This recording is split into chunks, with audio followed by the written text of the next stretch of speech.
President Obama has declared the H1N1 flu a national emergency, but even after this announcement, people are still wary of the vaccine.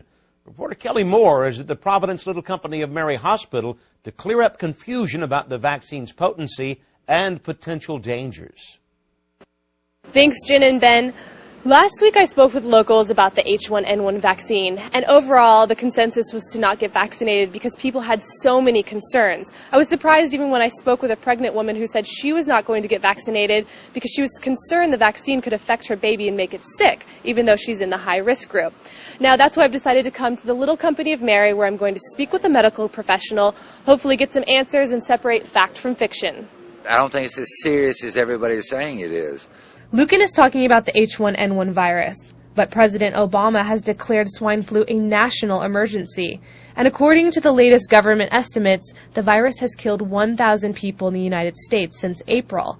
Even with these numbers, Dr. Lawrence Eason of Little Company of Mary acknowledges that many people are still struggling with the decision to get the new H1N1 vaccine, like Liz Canales, the mom-to-be who we spoke with last week. Everyone always says, oh, you're pregnant, you're the high-risk group, you should get it. And I just feel like it's higher risk to get the shot. But Eason and other health authorities say the new H1N1 vaccine is safe, and they recommend it for everyone in the high-risk group, which includes pregnant women. They don't have very much research on it, and I don't want to take anything that will affect my baby. Eason says the vaccine may be technically a new vaccine, but that doesn't mean it's experimental. It's a new vaccine in theory. Actually, this vaccine is produced the same way that the seasonal flu vaccine has been produced for many, many years and has the same safety standard as the regular flu vaccine.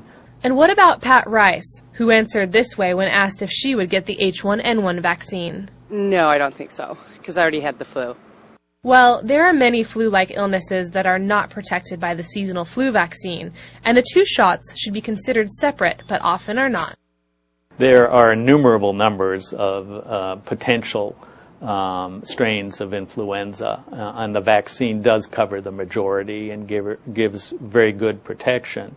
But there are many illnesses and viral illnesses that people still will get, and certainly people will describe an awful lot of different kinds of viral illnesses as what we call the flu, and they're not necessarily the influenza virus. They may be a different kind of virus that causes a flu-like illness, and then people will think that the shot didn't protect them, but the shot was never intended to protect them from that kind of illness.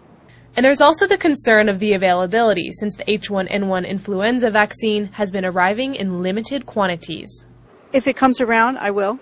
You know, the company I work for typically gets flu vaccinations every year, so I hope that comes to the company. Health officials say the production of vaccines is an extensive and slow process. It took a while for the government to be able to identify the virus and then begin production of the vaccine. The vaccine production does take 3 to 6 months. But availability should increase. Walgreens and CVS expect to receive the vaccine soon. For This Week in Torrance, I'm Kelly Moore. Thank you, Kelly. As we mentioned earlier in the show, the county will begin rationing the vaccine until more is available. Officials say only those in the high-risk group should receive the vaccine. That includes pregnant women, young people 6 months to 24 years old, people living with or caring for infants, healthcare workers, and people with respiratory or other chronic health conditions. Anyone ages 25 to 65 with no underlying health problems should wait before getting inoculated. Health officials also say seniors over 65 should also wait. Unlike the seasonal flu, they are the least susceptible to H1N1 because they have built up immunity from an earlier outbreak of this strain. For more information on the virus and vaccine availability, go to publichealth.lacounty.gov. Even when minority groups grow in size, that doesn't always